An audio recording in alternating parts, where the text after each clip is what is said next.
ईमानदारी के साथ अपने लोगों की संसद में मजबूत आवाज़ बनने का काम करेंगे। पिछले 2 जो हमारे टर्म रहे हैं लोकसभा के, उनके मुकाबले इस बार विपक्ष बहुत मजबूत है।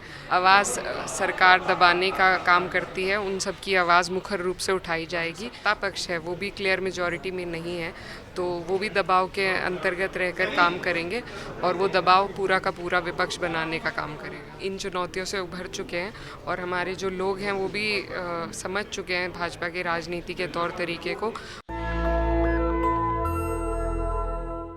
नेशनल दस्तक आप देख रहे हैं, मैं हूं आपके साथ अबरारुल हक रहमानी। इस वक्त कैराना से सांसद इकरा हसन जी मेरे साथ मौजूद हैं और युवा चेहरा इस वक्त संसद में चुन करके गया है। जाहिर सी बात है, कैराना ऐसी जगह है जो संवेदनशील है राजनीतिक लिहाज से और ये बहुत बड़ी जिम्मेदारी आपके कंधों पर है।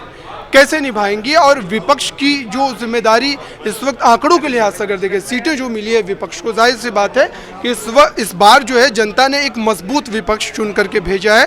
कैसे आप सभी इस जिम्मेदारियों को निभाएंगे संसद में? सड़क देखिए, सड़क पर अब तक हम अपना प्रचार प्रयास कर रहे थे। अब हमें संसद में बैठने का मौका मिला है, तो इस मौके का पूरा फ़ायदा उठाएंगे और ईमानदारी के साथ अपने लोगों की संसद में मजबूत आवाज़ बनने का काम करेंगे और यही प्रयास जारी है। अच्छा, राहुल गांधी ने कल एक बयान दिया संसद में, खास करके जो सरकार को जिस तरीके से वो घेर रहे थे और मजबूत इरादे निष्पक्ष तरीके से वो अपनी आवाज़ को बुलंद कर, और जो खास तौर पर जो हमारे देश की एक आप कह सकते हैं कि जो नींव है, उस बात का उन्होंने जिक्र किया।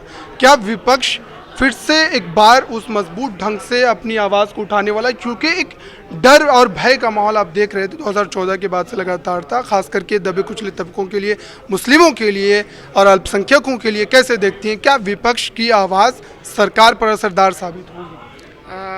पिछले 2 जो हमारे टर्म रहे हैं लोकसभा के, उनके मुकाबले इस बार विपक्ष बहुत मजबूत है, तो हमें उम्मीद है कि इस बार जितने भी ऐसे वंचित लोग हैं जिनकी आवाज़ सरकार दबाने का काम करती है, उन सब की आवाज़ मुखर रूप से उठाई जाएगी और इस बार जो सत्ता पक्ष है वो भी क्लियर मेजॉरिटी में नहीं है, तो वो भी दबाव के अंतर्गत रहकर काम करेंगे और वो दबाव पूरा का पूरा विपक्ष बनाने का काम करेगा। एक सवाल रहेगा मेरा कि आप युवा है, ख़ास तौर पर पहली बार आप चुन करके गई हैं संसद में, तो अब क्या लगता है कैराना में किस तरीके के बदलाव होने वाले हैं? खास करके सामाजिक तौर पर जो स्थिति वहाँ पर हमेशा बनी रहती है, कैसे आप उन चुनौतियों का सामना करें?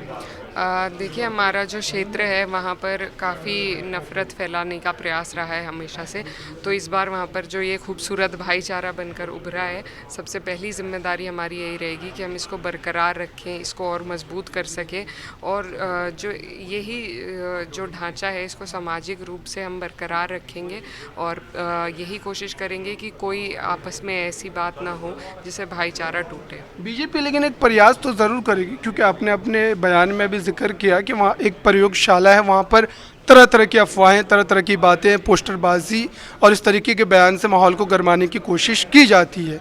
तो जाहिर सी बात है कि बीजेपी का एक बार फिर से प्रयास होगा, तो आपके लिए चुनौती है। जब प्रयास होगा तो चुनौती का सामना भी करेंगे। अभी तो हम इन चुनौतियों से उभर चुके हैं और हमारे जो लोग हैं वो भी समझ चुके हैं भाजपा के राजनीति के तौर तरीके को, और इस बार जो चुनाव है वो लोकल मुद्दों पे हुआ, उसमें कोई भाजपा का जो एजेंडा चलते हैं, प्रोपेगेंडा चलते हैं, उसमें कोई नहीं आया। तो मुझे उम्मीद है कि अब जो हमारे क्षेत्र के लोग हैं वो अब ऐसी राजनीति की तरफ बढ़ रहे हैं जहाँ उनके मुद्दों की बात हो, उनके काम की बात हो, तो उम्मीद है कि इन्हीं बातों पर राजनीति रहेगी। आपका बहुत बहुत शुक्रिया हमसे बात करने के लिए। तो ये जो स्थिति है, खास तौर पर आपको समझने की ज़रूरत है कि इस बार जो जनता ने एक सशक्त आवाज़ विपक्ष की बनाई है और ख़ास तौर पर आप ये भी बात समझिए कि जो युवा चेहरे इस बार पहली दफ़ा चुन करके संसद पहुँचे हैं, जाहिर सी बात है कि वो कहीं ना कहीं अब उस मजबूत आवाज़ को और ज़्यादा प्रखर रूप से जो है उठाने की कोशिश कर रहे हैं और यही काम जो है विपक्ष लगातार कर भी रहा है।